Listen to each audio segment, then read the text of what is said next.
friends, new bike day has arrived. I went to the Chicago Winter Bike Swap and came home with this. What is it? Well, it's a Jamis Renegade S3 gravel bike. I've been wanting a gravel bike for a while because, as you know, I live in the Midwest. The spring is very wet, which means single track is not rideable. This thing is gonna be good for keeping that fitness level up from all that winter training I've been doing. It's gonna let me go on some long distance adventures and, just generally another bike to ride when the trails are too wet. Let's get into the details. Now, this is a steel bike. I wanted a steel bike. I've been actually looking at the Renegade S series for a while now. Steel bike will give you a little more compliance, a little more comfort in the bumps and chattery parts. So that's why I went with steel. The carbon fork is also nice. Should absorb some of that road chatter also. So shifting, got these drifters. Shimano GRX 400 drivetrain, which is from the factory 2x10.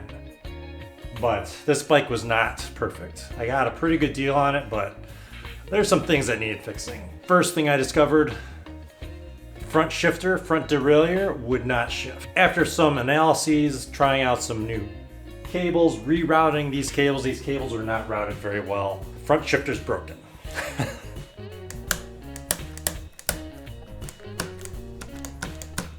Not a big deal. I left the front derailleur on, cranked the limit over, so it is now stuck on the big chainring, and I now have a 1x10 gravel bike. Brakes, also Shimano GRX.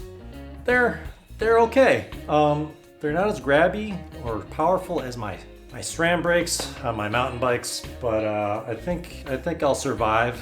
Other things not perfect with this bike since it was used. This derailleur hanger, it was bent really badly. So use the old derailleur alignment tool and got it back on track.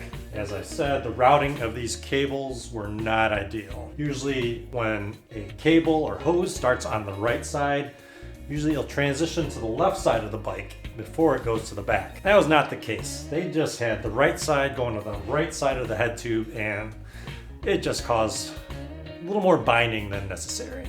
So I fixed that. My good old standby saddle on here, Specialized Phenom. On the front, I got my mount for my outbound lighting Trail Evo. On the back, I got a good old Amazon tail light.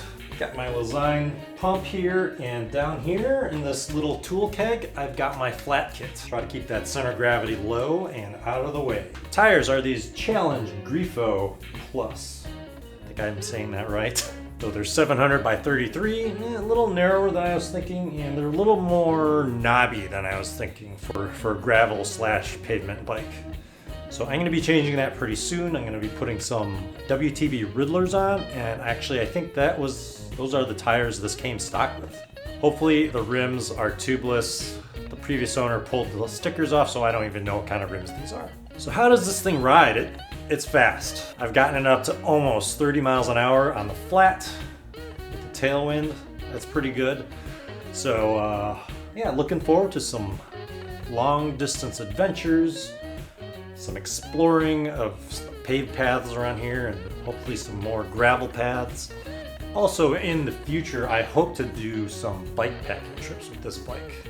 I don't really have all the bags and stuff, but, I'll get to that eventually. Those bags are not cheap. How do I like these drop bars? Well, it's nice. It's nice to have options. You can at least 3 or 4 different places to put your hands. It's good to have a little variety so you don't get so fatigued with those long hours in the saddle. Anyway, that's a quick look at my new to me bike, the Jamis Renegade S3. So thanks for watching. Be safe, be kind to each other.